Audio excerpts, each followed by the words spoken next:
Hello children, कुसुम ma'am के online class में आपका स्वागत है। प्यारे बच्चों, आज हम तीसरी कक्षा की गणित की पुस्तक गणित का जादू का चैप्टर 4 क्या लंबा क्या छोटा में आने वाले सवालों को हल करना सीखेंगे। इसी चैप्टर की ये सेकंड वीडियो है बच्चों। इससे पहले मैंने एक वीडियो और भी बनाई है। अगर आपने अभी तक उस वीडियो में दिए गए सवालों को हल करना नहीं सीखा है तो आप मेरे चैनल की प्लेलिस्ट में जाकर उन्हें देख सकते हैं और सवालों को हल करना सीख सकते हैं। वीडियो शुरू करने से पहले एक और बात बच्चों, अगर आपने अभी तक चैनल को सब्सक्राइब नहीं किया तो प्लीज़ सब्सक्राइब भी करें और साथ में दिए बेल आइकन को भी प्रेस करें। और अगर आपके लिए मेरी वीडियो हेल्पफुल है तो इसको लाइक और सब्सक्राइब भी करें और अपने दोस्तों के साथ शेयर भी करें। तो देखिए, आज हम शुरुआत कर रहे हैं पेज नंबर 49 से। मेरा हाथ कितना लंबा। अपने अंगूठे और अपनी सबसे छोटी उंगली की लंबाई को नापो। इस पन्ने पर दिए गए स्केल का इस्तेमाल करो।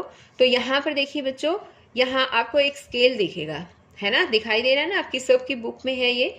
और इस स्केल की हेल्प से आपको अपने अंगूठे को मेजर करना है और आपको अपनी छोटी उंगली को भी नापना है, मेजर करना है। और आपको देखना है कि आपकी अंगूठा जो है वो उसकी लंबाई ज़्यादा है या आपकी छोटी उंगली समझते हो ना। यहाँ पर देखिए, इस लड़की ने ये अपना हाथ दिखा रखा है, ये उसका अंगूठा है और ये है सबसे छोटी उंगली। तो आपको भी यहाँ पर रखकर अपने अंगूठे को भी रखना है, फिर देखना है कितने सेंटीमीटर है। फिर आपको अपनी छोटी वाली उंगली यहाँ पर रखनी है और देखनी कितने सेंटीमीटर है। तो ये पूछ रहा है ये कि इनको नापना है और फिर बताना है कि कौन ज़्यादा लंबा है, अंगूठा या छोटी उंगली। तो बच्चों, आपका आंसर इसका जो भी आए आपको यहाँ पर लिखना है। तो बच्चों, जैसे मैंने अपने हाथ के अंगूठे को और उंगली को नापा तो मेरा अंगूठा बड़ा था, इसलिए यहाँ पर मैं लिख रही हूँ अंगूठा। इसने पूछा है ना कि कौन सा ज़्यादा लंबा, अंगूठा या छोटी उंगली, तो आंसर होगा अंगूठा। आगे है अपनी कक्षा में लंबाई नापने वाला एक फीता लेकर आओ। तो इस तरह से जो लंबाई नापने वाला है फीता आपको लेकर आना है और अपने शरीर के अलग अलग हिस्सों की लंबाई का अंदाज़ा लगाओ। नाप कर देखो क्या तुम्हारा अंदाज़ा सही है। तुम धागा, स्केल, लंबाई नापने वाले फीते आदि का इस्तेमाल कर सकते हो। तो बच्चों, अब स्कूल तो खुले हैं नहीं, तो आप ये काम अपने घर पर कर सकते हैं। घर पे आपके यहाँ फीता होगा, आप वो लेकर और आपके शरीर के अलग अलग हिस्सों की लंबाई को आप नाप भी सकते हो। सबसे पहले आपको अंदाज़ा लगाना है, फिर उसको नाप कर देखना है कि क्या आपका अंदाज़ा बिल्कुल सही है। अब यहाँ पर देखो, यहाँ पर बच्चे नाप रहे हैं, है ना, ये हाथ की कलाई नाप रही है और इस तरह से ये सारे अपना अपना, देखो ये हैट नाप रहा है ना। तो इस तरह से आपको भी अपने शरीर के अलग अलग हिस्सों की लंबाई का अंदाज़ा लगाना और उसके बाद नापना है। आगे है सोचो। अगर तुम किसी चीज़ की लंबाई को रस्सी, जूते के फीते या धागे से नापते हो तो कैसे पता चलेगा कि वह चीज़ कितने सेंटीमीटर की है। तो बताओ बच्चों। तो बच्चों, ये हमें कैसे पता चलेगा पता है, जैसे कि हमने कोई रस्सी ली है या फीता लिया है या कोई धागा लिया है तो उसको हम किसी फीते पर रखकर उसका नाप देख सकते हैं कि वो कितने सेंटीमीटर है और इस तरह से हमें पता चल जाएगा। अब आगे देखिए, यहाँ पर दे रखा है इसने मेरा नाप और मेरे दोस्त का नाप। तो यहाँ पर ये काम आपको करना है। नाक, तो नाक, आपकी नाक का माप कितना है और आपके दोस्त की नाक का नाप कितना है, ये यहाँ पर आपको लिखना है। अब देखिए, जैसे कि आपकी नाक का जो नाप है वो 4 सेंटीमीटर आया और आपके दोस्त की नाक का आया 4.5 यानी 4.50 सेंटीमीटर। ओके, जैसे अब कलाई का घेरा है, यहाँ पर देखो ये कलाई का घेरा नाप रहे हैं ना। जैसे आपका ये कलाई का घेरा है 10 सेंटीमीटर और आपके दोस्त का कलाई का घेरा है 11 सेंटीमीटर। तो ये सबके अलग अलग ही आएंगे बच्चों। यहाँ पर आपको सिर का घेरा देखना है, इसी तरह से अपने दोस्त का, इसी तरह से कान के बारे में भी पता करना है और इसी तरह से हाथ, ये बीच वाली उंगली से कलाई तक का हाथ भी देखना है कितने सेंटीमीटर आपका है नाप और कितने आपके दोस्त का है। तो ये काम आपको बच्चों खुद ही। अब आगे देखिए, आगे है अपने नाप को अपने दोस्त के नाप के साथ रखकर देखो किसका सिर सबसे बड़ा है और किसका सिर सबसे छोटा। तो यहाँ पर देखिए बच्चों, जिस तरह से ये नाप रहे हैं कि किसका सिर बड़ा है और किसका छोटा है, स्केल की हेल्प से भी आप इस तरह से नाप सकते हैं और आपको यहाँ पर लिखना है। आगे किसका हाथ सबसे लंबा है, बीच वाली उंगली से कलाई तक। तो आपको ये भी देखना है कि किसका हाथ लंबा है। अब कैसे देखोगे?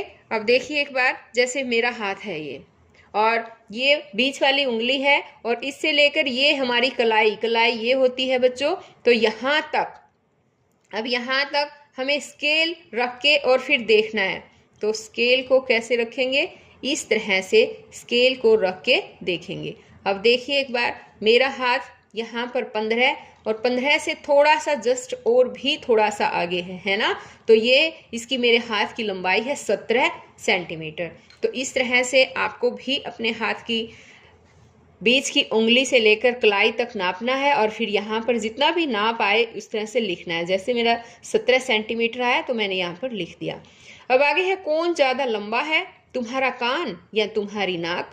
तो इसी तरह से आपको अपने नाक को भी नापना है और फिर कान को भी नापना है। जैसे देखो, ये कान को नाप रही है यहाँ पर, है ना, इस तरह से। और फिर देखना, जो भी आपका हिस्सा लंबा है, कान या नाक, तो यहाँ पर आपको लिखना है। जैसे आपका नाक लंबा आया तो आपको यहाँ पर लिखना है नाक। आगे है, क्या तुम्हारे किसी भी नाखून की लंबाई 1 सेंटीमीटर से ज़्यादा है?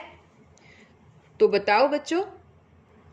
तो इसका आंसर होगा बच्चों नहीं, क्योंकि आपके हाथों के नाखून हैं वो थोड़े छोटे होते हैं, बच्चों के हाथों के नाखून छोटे होते हैं, लेकिन जो बड़े हैं उनके हाथों के हो सकता है कि 1 सेंटीमीटर से ज़्यादा नाखून हो।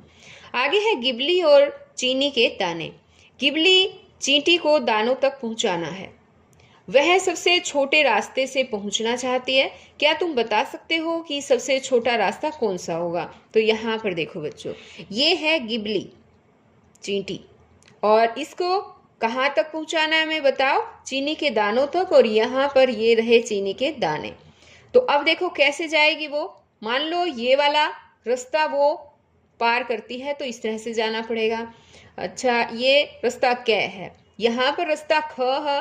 देखिए एक बार, इस तरह से जाएगी तो ऐसे करेगी। अब ग रास्ता चुनेगी तो इतना लंबा ये जाना पड़ेगा, फिर ऐसे मुड़ेगी, फिर इस तरह से जाकर वो चीनी के पास पहुंचेगी, है ना। और घ रास्ते के लिए वो इस तरह से जाएगी। और आपको क्या करना है, ये स्केल की हेल्प से आपको इस तरह से नापना है ये, कि इतने सेंटीमीटर यहाँ से गई है ये, अब इस साइड से इतने सेंटीमीटर गई, और इस तरह से फिर पता करना है बच्चों आपको कि कौन सा रास्ता है जो छोटा होगा।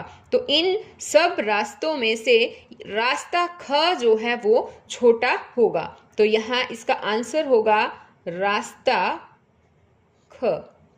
अब आगे ये कहता है, क्या तुम एक ऐसा रास्ता बना सकते हो जो इन सब से छोटा हो? उस रास्ते की लंबाई क्या है? तो हाँ बच्चों, हम बड़े इजीली एक छोटा सा रास्ता बना सकते हैं। कैसे बनाएंगे? हम यहाँ से गिबली चींटी से लेकर यहाँ चीनी तक एक सीधा रास्ता बना देंगे, ये देखिए, और ये सबसे छोटा रास्ता होगा।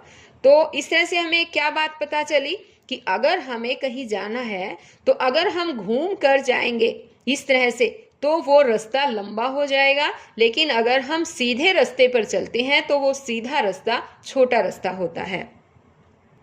अब आगे इसने पूछा कि उस रास्ते की लंबाई क्या है। तो ये जो हमने रास्ता बनाया है, इस रास्ते की लंबाई होगी 10 सेंटीमीटर के अबाउट। अब आगे देखिए, आगे है मीटर कितना होता है। तो यहाँ पर मीटर के लिए बताया गया कि मीटर कितना होता है। यहाँ देखो बताया, 1 मीटर 100 सेंटीमीटर के बराबर होता है। तो बच्चों आप ध्यान रखिए कि 1 मीटर जो है बराबर है 100 सेंटीमीटर के, यानी कि एक एक एक एक करके जब 100 सेंटीमीटर हो जाते हैं तो 100 सेंटीमीटर से 1 मीटर बन जाता है। अब यहाँ पर देखिए, ये दोनों गए हैं टेलर के पास, और ये कहता है लड़का कि मैं एक लंबा कुर्ता बनवाना चाहता हूँ। इस पर टेलर इसको कहते हैं कि अपने कुर्ते के लिए 2 मीटर कपड़ा लो। अब यहाँ पर ये लड़की कहती है कि और मेरे लिए एक लंबी स्कर्ट बनाने में कितने मीटर लगेगा। यहाँ पर देखो, इसको अपनी लंबी स्कर्ट बनवानी है तो कितने लगेंगे। टेलर कहता है कि तुम्हें 3 मीटर की ज़रूरत होगी। अब है कि चलो 1 मीटर की रस्सी बनाएं। तुमने दुकानदारों को 1 मीटर रोड से कपड़ा नापते हुए देखा होगा। देखा है ना बच्चों, जब हम कपड़े सिलवाने टेलर के पास जाते हैं तो उसके पास 1 मीटर रोड होती है ना। यहाँ पर देखिए जैसे ये रही है ना, इस तरह से मीटर रोड होती है और इससे वो कपड़ा नापते हैं। अब इसने कहा 1 मीटर की अपनी रस्सी बनाने के लिए 1 मीटर रोड और 1 रस्सी का इस्तेमाल करो।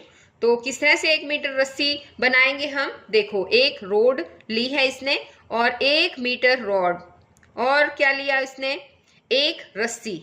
और फिर इसने क्या किया है, रस्सी के एक सिरे पर गांठ बांध दी है और गांठ बांधने के बाद मीटर रॉड को रस्सी के साथ रख दिया, ये देखो है ना। और रस्सी पर जहां मीटर रोड पर 1 मीटर का है वहां तक रस्सी पर निशान लगाया, यहाँ देखो लगा दिया ना इसने। और फिर एक दूसरी गांठ इस सिरे पर भी बांध दी और अब रस्सी के बीच का जो भी ये हिस्सा है वो कितना बन जाएगा, उसकी लंबाई 1 मीटर हो जाएगी। और अब ये कहता है कि ये तुम्हारी मीटर की रस्सी तैयार हो गई है। आगे देखो, अगर तुम्हें मीटर रोड ना मिले तो तुम नापने वाले फीते का इस्तेमाल करो। घर में फीते होते हैं ना बच्चों, जिनसे हम चीज़ों को नापते हैं, तो उस फीते की हेल्प से भी अगर आपको रोड ना मिले तो उस फीते की हेल्प से भी आप इस तरह से 1 मीटर की रस्सी बना सकते हैं। और रस्सी पर 100 सेंटीमीटर का निशान लगाओ और 100 सेंटीमीटर 1 मीटर के बराबर होते हैं। तो आपको ये बात जरूर ध्यान रखनी है बच्चों, 1 सेंटीमीटर बराबर है 1 मीटर। ओके, तो बच्चों आज इस वीडियो में केवल इतना ही। नेक्स्ट वीडियो में मैं इसी चैप्टर का और आगे का हिस्सा है वो आपको समझाऊंगी। तो हम फिर मिलते हैं एक नेक्स्ट अगली वीडियो में, तब तक के लिए बाय बच्चों।